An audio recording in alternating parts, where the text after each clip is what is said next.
Alrighty, we've all had those days when we think, what am I doing with my life? But more often than not, we don't do anything about that. Well, our next guest actually did get moving. He quit his job and once a week for an entire year, he did something he had never done before. Now he's written a book about it called Losing My Virginity 52 Times. It's a catchy heading for a book. Yeah. He joins us now to tell us about his adventures. David Tieck, good morning to you. Good morning. OK, so you threw in the job. Yes, right? yes. Not straight away. I had to get a few things under the belt, but then, yeah, I needed to get away from that life and finance world and get out there and enjoy the world a bit more. And live life to the fullest. Is Absolutely. That what it was all about? Yeah, like I was in a rut. You get in a rut when you're in your 20s, I think a lot of people do, and you find yourself in a career for the first time and you don't know where your life's going, and for me, I figured I just needed to start trying new things and ended up doing lots of things. I guess a lot of us have these thoughts, you know, have these dreams, but you think, OK, got to pay the mortgage, the school fees, the petrol and the groceries. Were you concerned about not having income, just going, I'm going for this? I was. My credit cards have got big debts on them and I did a lot of saving up before I came on, started doing things. And but yeah, hopefully people will buy the book so I can pay my credit cards off. So. OK, so you quit the job, went, you know, I'm in my 20s, I'm in a rut. Hello, that's really early to be in a rut, but whatever. Yeah. So what was your first challenge? You drew up a list? What did you decide to do? I started writing things down, and the first thing that actually happened, I wrote down on the list I should meet a girl off the internet at some point. I was single, still single. And so I started getting on a few websites, and I found one called Hot or Not, where you get to be judged on your appearance. And a few girls thought I was hot, not.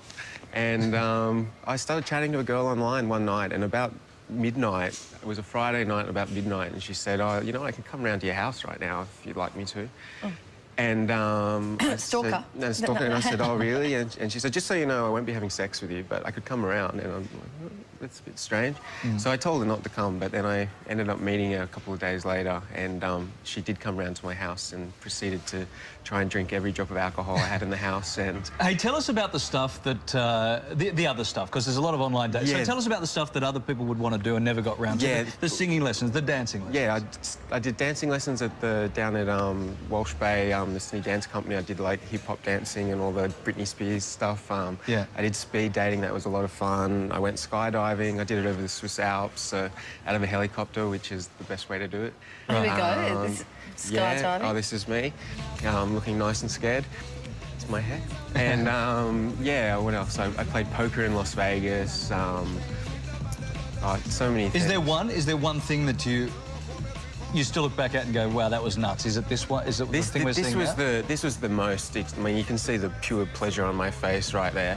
Yeah, that was the one that stuck with me. But one of the ones that was really interesting for me was I sang karaoke, and I used to be the single shyest person in the history of the world. And this was pretty early on when I was still getting used to this stuff.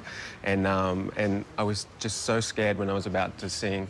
And then I sang, I got heckled the whole time. There was a guy up front just yelling at me to get off stage and all this kind of stuff. Yeah. But then when I was off, I was just so happy I'd done it, and I found myself doing something that was really excruciating, but being really happy that I'd done it as well. And I think that's like a really good lesson is, you know, it's not always the things that you enjoy that enrich your life. Sometimes just doing something scary is... challenging, sure. Yeah. So you're saying this has changed you as a person, essentially? Like, absolutely. Because were you I know you worked in finance. Were you a stitched-up guy, wore a suit every day? Yeah, the suit, the little business cut and all that. And now you've got purple. Yeah, now I've got purple hair and the beard, and yeah. I mean, I used to be the guy that wanted to hide in the shadows and, you know, be in the corner in the party and not talk to anyone. And now I'm trying to be like the guy everyone notices. So very different.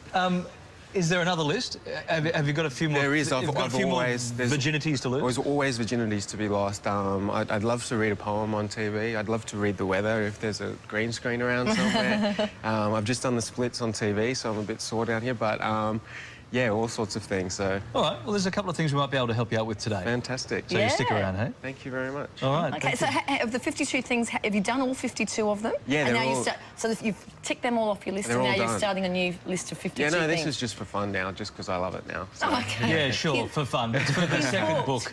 If it sells. All righty. If you'd like to read David's life-changing book, it was life-changing for him. Absolutely. It's called Losing My Virginity 52 Times. Sounds like fun, and it's out now. Thank you. Good title, clever title. Yeah. Still to come, it's a fashion showdown as Kai takes on Sam Armitage. But next, the wait is over. We're meeting the 5 finalists in our search for Australia's next It Girl, and you're going to meet them after the break on the screen.